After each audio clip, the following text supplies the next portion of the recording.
Hey guys, Lori here. Today I wanted to go over with you how you can download files from icaninstitute.com and get them to show up in the music app on your iPhone or your iPad.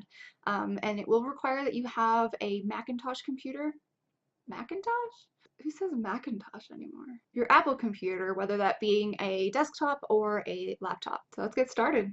First, allow me to apologize. I am demonstrating all of this right now on kind of an older Mac.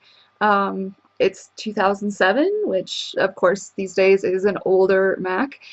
But for purposes of what you're going to see here, there is not all that much different between the way it looks right here versus the current Mac OS. So I'm gonna first start off. And by the way, I'm in the Safari browser. And I'm gonna start off by navigating to the class that I wish to download the recordings from. We're gonna start with I Can Start. And at the time of this recording, we just finished up week 3 and we are about to start into week 4. So I've got 3 tracks here that I can play with right now from I Can Start. So in the SoundCloud player, look for the download button. As I just hover, it lets me know that that right there is my download. So I'm going to click it, and it's going to begin the download process. And then I'm going to go repeat the process there for these other ones here.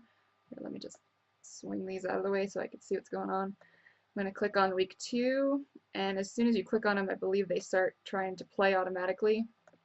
So we don't want to just play them, we want to download them. So that one's downloading now, and week 1, and download. All right.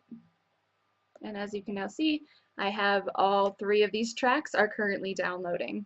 Next, we're gonna stick them into iTunes and start that sync process. All right, and then you might notice that as soon as your download's complete, iTunes will automatically open up and it will recognize that you now have 3 new tracks that you should have into your iTunes library. So now the next step is going to be, how can we get these tracks onto that iPhone of yours or iPad?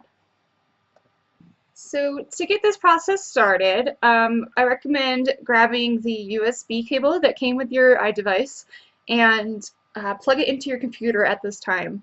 Now I'm going to be borrowing my boyfriend's iPhone because I do not have one. So that is who Aaron is. But as soon as you plug in the phone, 2 things might happen. For starters, you're going to get a message that pops up on your device, and it's going to ask you to trust this computer, and you can choose to either trust or don't trust. I would at this point recommend that you say trust. And on the computer screen, it's asking you to allow access or not. So I'm going to go ahead and hit continue because I do want to allow it access. And once it is all finished with that, you can go ahead and click here on that iPhone. If you ever need to get back to your library, this blue button right here will redirect you back and forth. So this first screen is just showing you a summary of settings. Really the only things you need to care about on this, at least for purposes of what we're doing right now, is this bottom where it says sync with this iPhone over Wi-Fi. Now the first time you ever do this, you will need to use the USB cord just so that we can, begin this process and your computers can start to trust it and things like that. But in the future, by hitting this little thing, checking that on, anytime the phone and your computer are recognized as being on the exact same Wi-Fi network, it will just sort of automatically sync for you. There's another setting right below here that might come in handy. This says sync only checked songs and videos. So if you have a shared iTunes account, so maybe you've got some songs from your son or your daughter, maybe your husband has some stuff and you're like, I don't want all of their stuff on my phone. I just want these things that I'm downloading right now. You do have the option to just click this and then you can start to choose which songs and videos you wish to put on your phone. But that will, of course, require that you go one by one and check only those songs that you wish to send over. So then after you checked out on this screen, we'll move over here up in the top where you're still in your settings stuff up here. And we'll go into music. This is very important. Please check this thing right here where it says sync music. If you do not hit that and go ahead and hit remove the sync settings right there. If you do not hit this, then it will sync, yes, but it will not actually bring any of the music over. So really what you could do here, you could sync all of these different things. You could sync up apps, tones, music, movies, TV shows, podcasts, all of these things, right? So each one of these, you actually have to tell iTunes which things you want to sync between your device. So if we don't come in here and ask it to sync the music, then it's just not going to understand what it is you're trying to do. And this is also where we want to fall into what I was saying earlier. If you want to just have selected playlists, artists, etc., here's where you can start checking all those things off.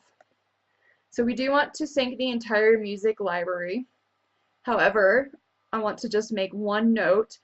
If we head over back here to the library, oh, let's not apply things yet. If you look here, it looks kind of junky. So we've got the name is like this file name thing. Artist is blank, album is blank, genre is other. Things aren't really that pretty. So what I recommend before you bring them over, when you're using your music app, it'll make it a lot easier to try to find the files that you're looking for. It does take a little bit of time, but you're gonna want to do this, trust me. So right click if you have a mouse, or you can hold down Control and then click on the title right there and scroll down to where you say it says Get Info. And right here, it's going to allow you to change these things. So I know what this one's called. It was the I Can Start orientation class. So I'm going to say I Can Start week 1 orientation. Deb Erickson would be our artist. Look, that was easy. And for album art, that can also say the same, but for album, I'm going to just put I Can Start. That way all of my I Can Start tracks can kind of group into one album. You can even go so far as to putting in the year to keep better track of things. Comments, genre if you want to pick up one. You can make any kind of customizations you really want to here. So it's all up to you. It's all dependent on how you're going to be able to find your own tracks later on. So I hit OK on that, and real quick, I'm just going to go through the rest of these.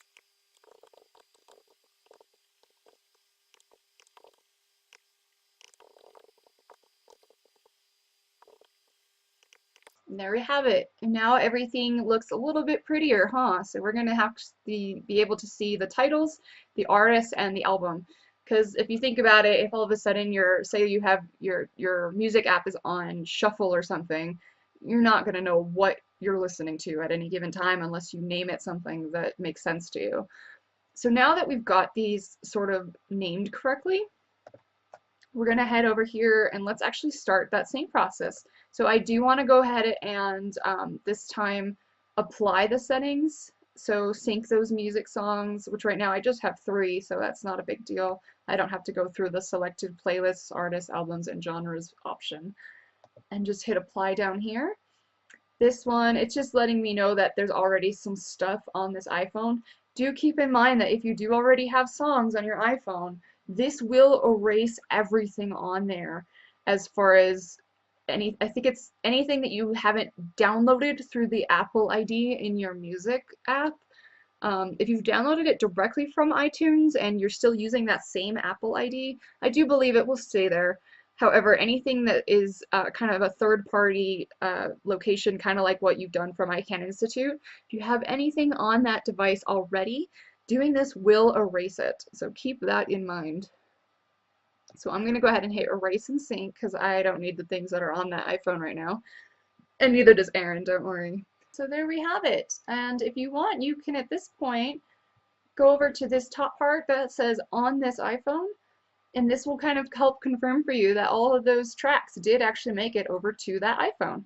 You'll also see that they're still in the library, so they are still on this computer in the iTunes app, and then they're also on the phone itself under the phone's music app. So now let's go check out the iPhone itself and make sure that everything's going to be working okay. Alright, so now let's go over to our iPhone and make sure that all of the things that we just put on there will now show up in that music app. So we're going to navigate here over to the music app. And I'm sorry, it might not be easy for you guys to see on the screen. But I can see that all three of the tracks, they did appear there. I also have these, the free U2 songs that Apple thought that they would give out to everybody. Those are still on here. Well, good morning, everyone. Look at that! We've Welcome got it to going. And they're easy to find, and I can just at any time pull up the music app here, put in some headphones, stick it over through my car, do whatever it is I need to do to properly listen to Deb Erickson. And we're good to go. Thank you so much for watching. I hope this has helped you guys. And if you have any questions at all, you can ask them there in the comments below, or you can just give us a call over at ICANN Institute. The staff there, including myself, we will be more than happy to help you out. Thanks.